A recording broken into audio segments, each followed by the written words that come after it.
안녕하세요. 이번 딥다이브 여러분이 보내주신 자료들 가지고 배당 투자 전략 좀 깊게 파헤쳐 보려고 합니다. 네, 안녕하세요. 네, 자료들을 보니까 그 안정적인 배당 수익 이걸 원하시면서도 또 숨겨진 위험은 피하고 싶은 그런 마음들이 느껴지더라고요. 그렇죠. 다들 그렇죠.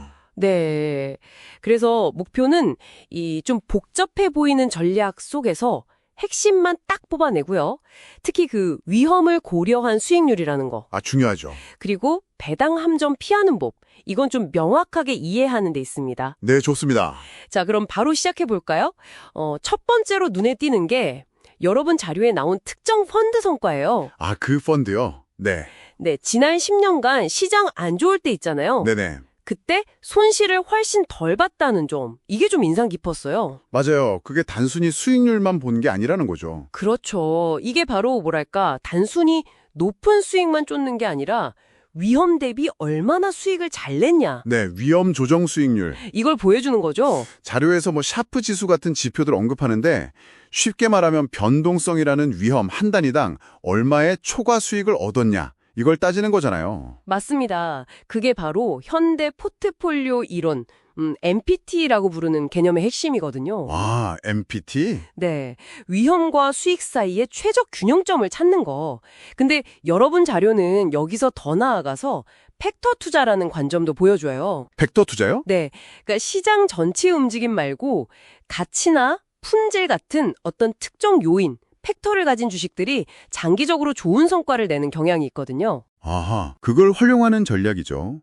보내주신 자료 속 전략은 바로 이런 가치랑 품질, 팩터를 통해서 안정적인 초과 수익, 알파라고 하죠.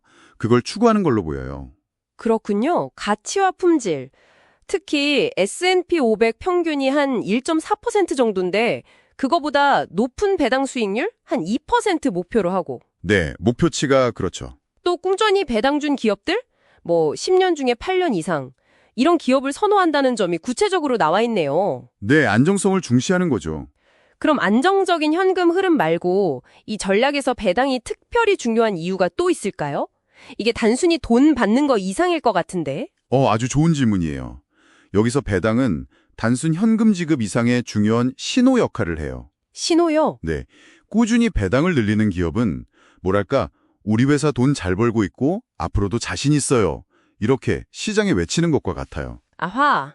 이걸 신호 이론이라고 부르는데 회사 내부 사정 잘 모르는 여러분 같은 외부 투자자에게 경영진이 보내는 긍정적인 메시지인 셈이죠. 그렇군요. 정보의 비대칭성, 그걸 줄여주는 거네요. 맞아요.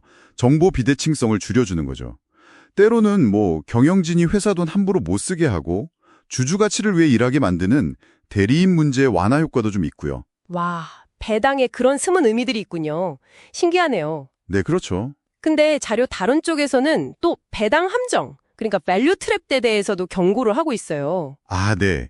그 부분 중요합니다. 배당 수익률이 막 비정상적으로 높아 보일 때, 예를 들어 동종업계 우량 기업보다 2배, 3배 높으면 오히려 조심해야 한다.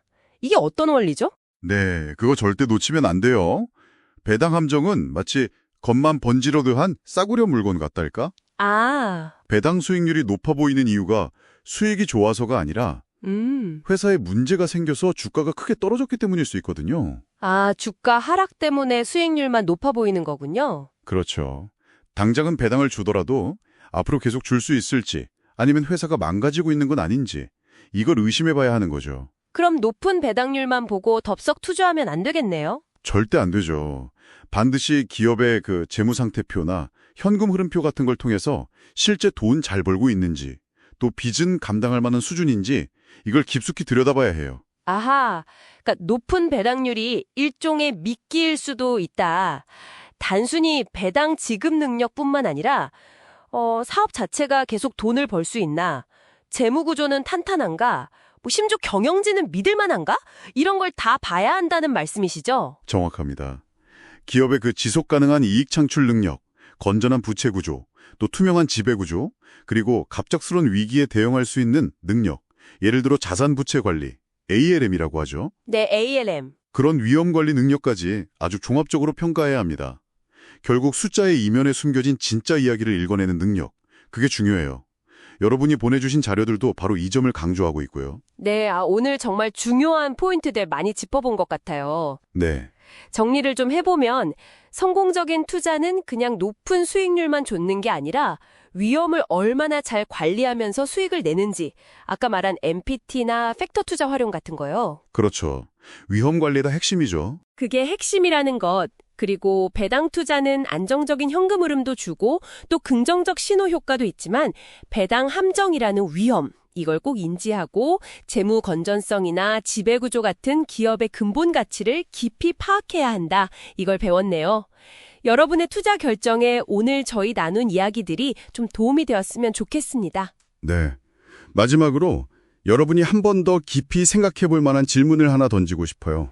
오, 어떤 질문인가요? 오늘 우리가 분석한 배당 전략이나 팩터들, 이건 현재까지의 시장 상황과 자료를 반영한 거잖아요. 네, 그렇죠. 그렇다면 앞으로 예를 들어 금리가 오르거나 내릴 때, 혹은 예상치 못한 새로운 규제가 등장할 때, 지금 좋아 보이는 이 전략들이 과연 계속 유효할까요? 생각해볼 문제네요.